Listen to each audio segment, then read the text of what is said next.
మరి తెలంగాణ ఉద్యమకారుల ఫోరం కరీంనగర్ జిల్లా వారి ఆధ్వర్యంలో రాష్ట్ర చైర్మన్ డాక్టర్ చీమ శ్రీనివాసరావు గారు, మరి ఉద్యమకారుల ఫోరం ముఖ్య సలహాదారులు ఓరుగంటి ఆనందన్న గారు రాష్ట్ర కమిటీ పరిశీలనలో మరి కరీంనగర్ జిల్లా పరిధిలో గల తపాల నరసింహస్వామి ఆలయంలో జరిగే మహాచండీయాగ కార్యక్రమానికి యావత్తు 33 జిల్లాల సంబంధించినటువంటి ఉద్యమకారులు అమ్మవారి కృపకు పాత్రులు కావాలని చెప్పి కోరుకుంటున్నాం.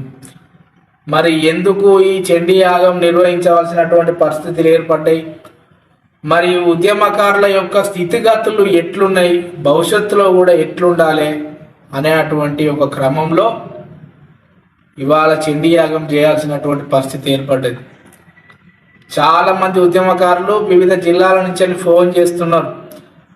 మరి ఎప్పుడు రావాలి, ఎక్కడికి రావాలి, ఎన్ని తారీఖు రావాలి, ఏ తేదీ రావాలని చెప్పి చేస్తూ ఉన్నారు.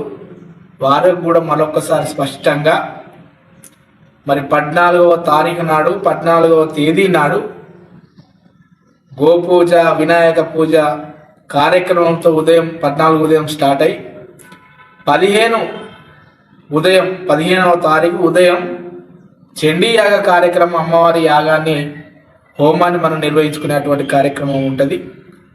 మేము హైదరాబాద్, వరంగల్, నల్గొండ, ఖమ్మం చాలా దూరం నుంచి వచ్చేటువంటి ఉద్యమకారులకు, యాగం మీద కూర్చుండేటువంటి ఉద్యమకారులకు మేము ఒకటి తెలియజేస్తున్నాం. ఏంటంటే 15 నాడు ఉదయం వచ్చేటువంటి ప్రయత్నం చేసుకోండి. 8 గంటల లోపు మేము ఏర్పాట్లు అన్నీ చేస్తున్నాం. లేదు మేము 14 నాడే మాకు వీలు కాదు, మేము 14 నాడే వస్తామన్నా కూడా ఇక్కడ మీకు సర్వం సిద్ధం చేసేదానికి ఇక్కడ మన కరీంనగర్ ఉద్యమకారుల ఫోరం బృందం వాళ్ళు సమాయత్తమై ఉన్నారు. కాబట్టి మీరు ఎక్కడ కూడా మరి ఇక్కడ సదుపాయాలు ఎట్లుంటాయి అనేటువంటిది కాకుండా ఇక్కడికి వచ్చే ప్రయత్నం చేయండి. ఖచ్చితంగా మరి భవిష్యత్తులో ఈ చండీ యాగం ద్వారా ఈ రాష్ట్ర ప్రభుత్వానికి మన మీద ఒకమైనటువంటి సానుకూలమైనటువంటి విధానం ఏర్పడుతుందని, మన కుటుంబాలు కూడా ఆయుర ఆరోగ్యాలతో ఉండాలి. కుటుంబాలు, మన ఉద్యమకారుల కుటుంబాలు కూడా కొంత ఇబ్బందులలో ఉన్నాయి. ఆ కుటుంబాలు కూడా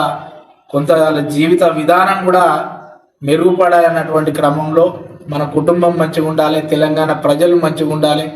ఈ కాంగ్రెస్ పార్టీ ప్రభుత్వానికి కూడా పాలించేటువంటి గొప్ప శక్తి.